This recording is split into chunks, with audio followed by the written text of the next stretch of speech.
Assalamualaikum warahmatullahi wabarakatuh. Saya Intan Syabani dengan NIM 123450081. Di sini saya akan menjelaskan mengenai kasus yang akan kami bahas pada graf 2. Yang pertama soalnya itu adalah preteksnya 1, 2, 3, 4, 5, 6. Kemudian H-nya itu 1, 2, 1, 3, 4, 3, 4, 3, 5, 4, 6, 4, 5, 6. Kemudian kita harus mengurutkan graf itu menggunakan algoritma DPS dan TPS. Nah, di sini saya mendapatkan bentuk dari graf itu sendiri berdasarkan hasil codingan, yaitu seperti ini. Karena graf tersebut tidak beraturan, jadi kita bisa menggambarkan sesuai dengan eh, hasil codingan yang kita dapatkan. Sini hasil codingannya itu kami mendapatkan yaitu DPS menggunakan rekursi yaitu 1, 2, 4, 6, kemudian 3, 5. Dan DPS menggunakan stack yaitu 1, 3, 5, 6, 4, 2. Kemudian hasil BFS itu 1, 2, 3, 4, 5, 6.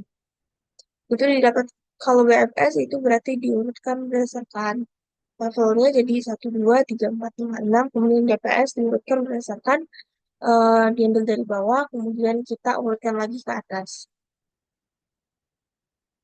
Kemudian untuk nomor 2 itu kita mengilustrasikannya seperti pada gambar ini. Itu ada A yang terhubung dengan D, A terhubung dengan B, A terhubung dengan C, kemudian C terhubung dengan A dan B terhubung dengan A dan E, kemudian D terhubung dengan A, E dan F, E terhubung dengan B dan D terhubung dengan F. Setelah sekian penjelasan ilustrasi, kemudian penjelasan codingan akan dijelaskan oleh teman-teman saya.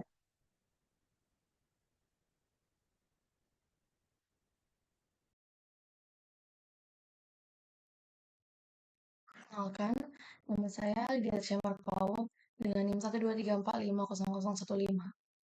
Di sini kami memiliki soal yang pertama, yaitu ada simpul 1, 2, 3, 4, 5, 6, kemudian terhubung dengan 1, 2, 1, 3, 2, 4, 3, 4, 3, 5, 4, 6, dan 5, 6.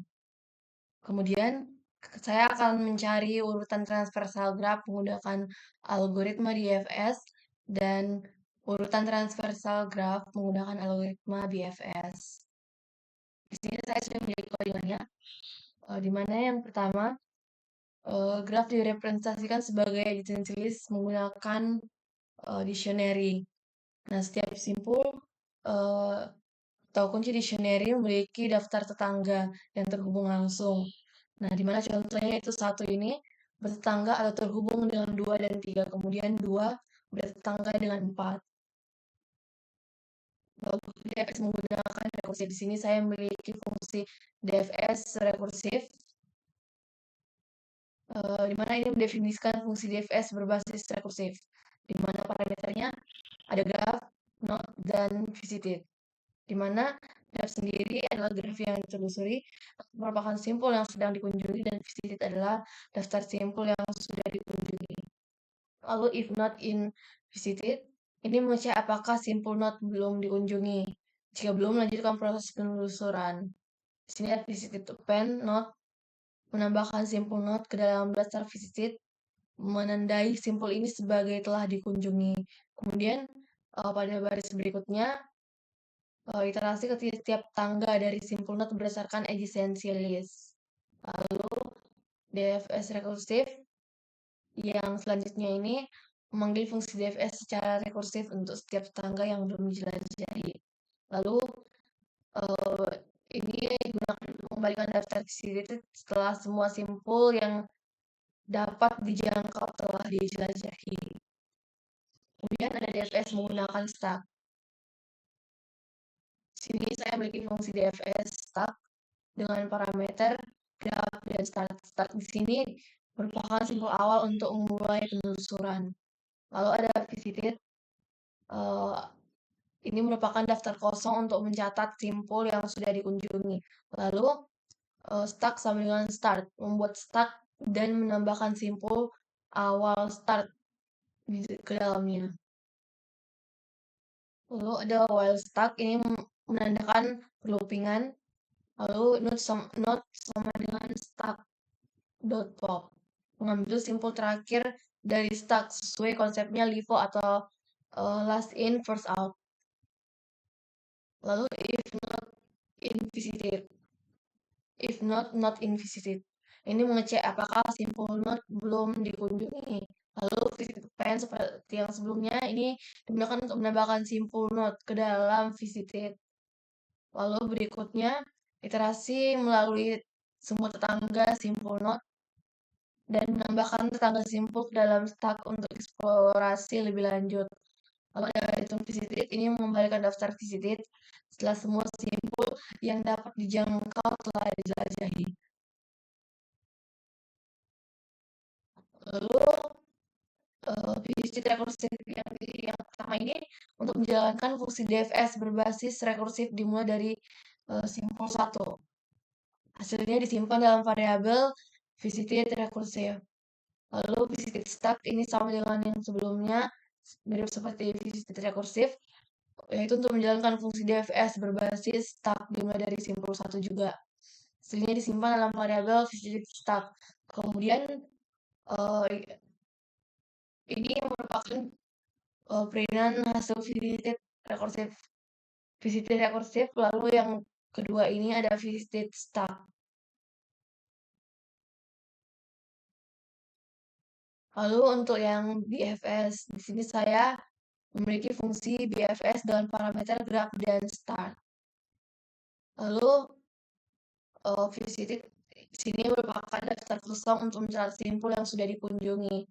Lalu ada queue, merupakan antrian menggunakan list biasa. Ada loop di sini while queue, di mana ada node sama dengan queue.pop. Ini untuk menghapus elemen pertama atau huruf pertama. Lalu if not invisited ini mengecek apakah simpul not belum dikunjungi. Lalu menambahkan simpul not ke dalam visited, sini visited pen, dan menambahkan semua tetangga dari not ke belakang queue untuk dijelajahi, yaitu queue extend. Kemudian ada return visited, ini membagikan daftar visited setelah semua simpul yang dapat dijangkau telah dijelajahi. Lalu untuk mendapatkan hasil BFS, di sini ada result BFS graph menjalankan fungsi BFS dimulai dari simpul 1. Hasilnya disimpan dalam variabel result. Lalu uh, ini untuk ini digunakan mencetak hasil transversal BFS.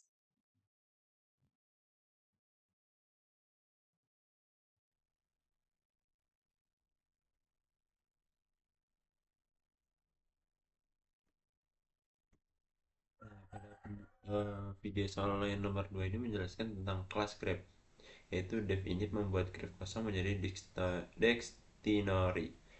Save graph ini untuk menambahkannya dan menambahkan simpul baru ke dalam graph, yaitu dengan add vertex. Nah, lalu if ini untuk menjalankan antara vertex ini menuju ke simpul yang sudah ada dalam graph. Lalu untuk menghapus simpul dari graph itu kita menggunakan delete, yaitu delete underscore vertex. Nah, menghapus vertex dari adjacency list setiap tetangganya dengan menggunakan save graph equal remove yaitu menghapus. Lalu kita menggunakan print untuk menampilkan hasil, yaitu berhasil dihapus dari graph. Nah, lalu menambahkan garis, yaitu dengan edge antara dua simpul. Ada di edge ini untuk menampilkan dua simpul.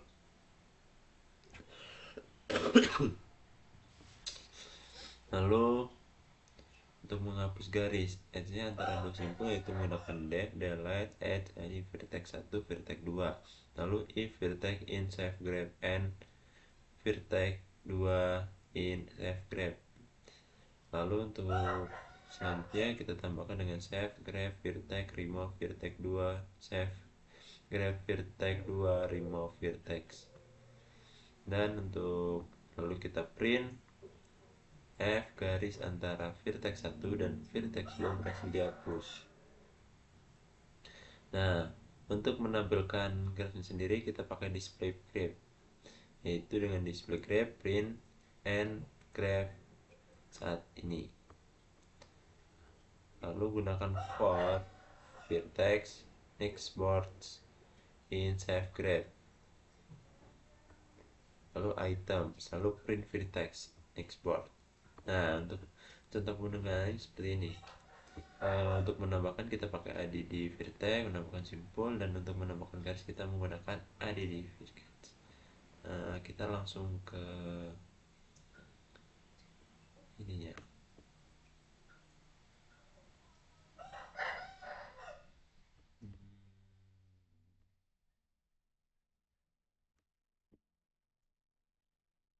Kita jalan aja.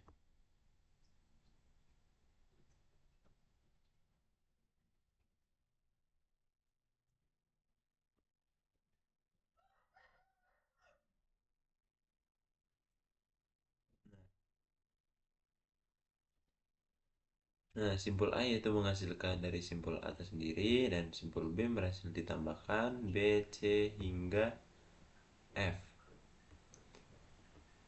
Lalu untuk menambahkan garisnya sendiri dia pakai A dan B, A dan C, A dan D, B dan C, lalu B dan E dan D, D dan F, sesuai dengan A. Lalu untuk graf vertexnya sendiri saat ini yaitu seperti B, C, D, yaitu dengan antara huruf bersama huruf, lalu A, C, E, A, B, A, E, F, B, D, lalu D. D ini angka yang terakhir dan diawali dengan huruf A, B. Garis antara F dan D berhasil dihapus. Nah, maka di sini garis antara F dan D dihapus, maka tidak ada yang F di sini, tidak ada. Dan untuk D yang di bawah juga tidak ada. Nah, lalu simpul B berhasil dihapus, simpul C berhasil dihapus dari graf. Nah, tidak ada B, C. Lalu akan mendapatkan vertex seperti ini. Sekian dari saya, terima kasih. Selanjutnya adalah bagian hasil dan kesimpulan. Di sini terdapat dua soal. Soal pertama itu yang ini dan soal kedua yang ini. Dan untuk menampilkan hasilnya, kita dapat menekan tombol ini, Run Python File.